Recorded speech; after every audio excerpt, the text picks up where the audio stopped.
Salut à tous, je suis toujours pas à l'aise, mais je vous avais promis de vous faire une petite vidéo. Voici la review du Turbo. Voici le Turbo par Vaponaut. C'est un dripper bottom feeder ou non, fabriqué en acier inoxydable 316L à 1500 exemplaires seulement. Il vous sera livré dans sa traditionnelle boîte à sardines, où vous trouverez une pochette de coton à l'effigie de la marque Vaponaut, où se loge l'atomiseur. Vous trouverez également une pochette de spare avec une clé Allen, un pin fermé, deux joints toriques de remplacement et deux vis de pôle de remplacement. Le Turbo est un dripper 22 mm de diamètre pour 23,5 mm de hauteur. Vous retrouverez les gravures de la maison Vaponaut, du nom de l'atomiseur et du numéro de série sur son bottom. La pièce supérieure en acier inoxydable sert de bague d'arrivée d'air que vous pouvez ajuster à votre convenance. Elle est uniquement maintenue par ce petit joint torique. Cette pièce en ultème va vous servir de chambre. On peut remarquer que l'ultème est assez fin et extrêmement bien poli. Pour la retirer, il vous suffit de pousser sur le top de l'atomiseur et tout l'ensemble vient avec. Cette pièce en ultème vous sert d'arrivée d'air. Vous retrouverez une arrivée en forme de cyclope de 2 mm de haut sur 5 mm de large, ainsi que 6 réglages différents, un trou de 1,2, deux trous de 1,2 chacun et 3 trous de 1,2, et ici un trou de 1,5, deux trous de 1,5 et 3 trous de 1,5. En ce qui concerne l'atomiseur en lui-même et son non-plateau ou plateau, on peut remarquer que les finitions sont assez extraordinaires. Aucune arête, tout est propre. Le boulot est vraiment très bien fait. Vous avez donc du coup vos deux pôles qui se trouvent ici et ici, sur chaque extrémité du tube de l'atomiseur. Le concept, vous allez placer votre coil comme ceci à l'horizontale et non la verticale. Le coton va venir complètement fermer votre chambre. L'air circulera dans la chambre, sera propulsé à l'intérieur de la cheminée pour remonter par ici. Ici, vous pouvez donc trouver une petite cuve d'une contenance d'1 millilitre. Je ne sais pas si vous voyez, vous avez l'arrivée bottom feeder qui coïncide juste ici, très bien pensé. Une chose est à noter, vous pouvez aligner la partie supérieure par rapport à la partie inférieure pour ajuster la taille de votre coil en fonction du nombre de spires que vous voulez faire ou de la taille de votre fil.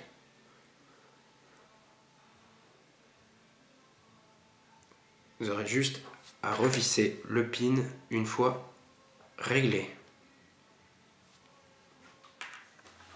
Coilons ce turbo.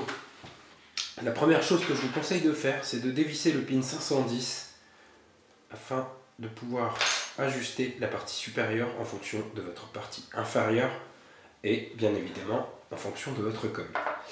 Je suis parti sur un coil très simple en cantal 0,4 sur un diamètre 3 avec à peu près 5 tours en fait. La première chose, nous allons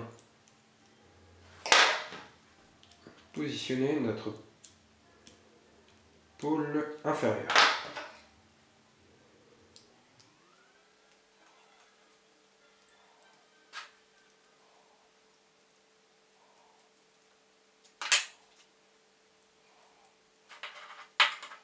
Positionnons le pôle supérieur. Nous allons revisser notre pin 510 pour bloquer la position de notre top supérieur.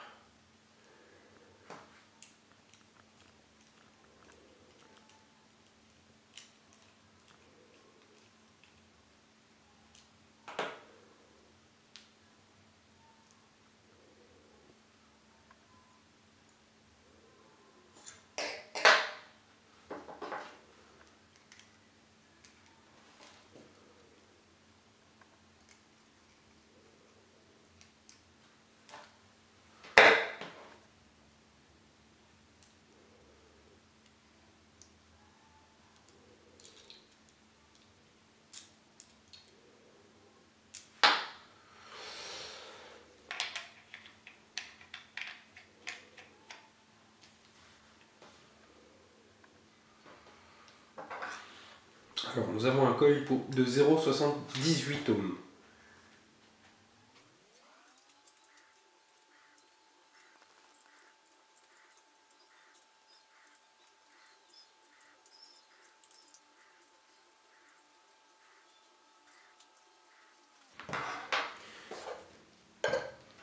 Donc, nous allons placer le coton tout autour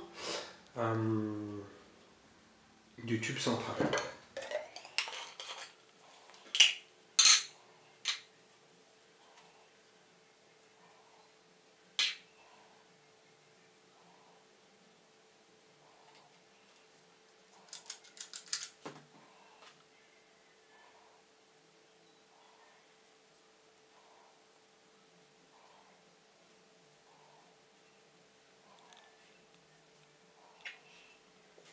Nous faisons le tour jusqu'à l'arrivée dans la cuve et nous allons couper à peu près ici. Je remets un biseau. Pareil sur le deuxième côté. Comme ceci. Plus qu'à placer ça dans notre cuve.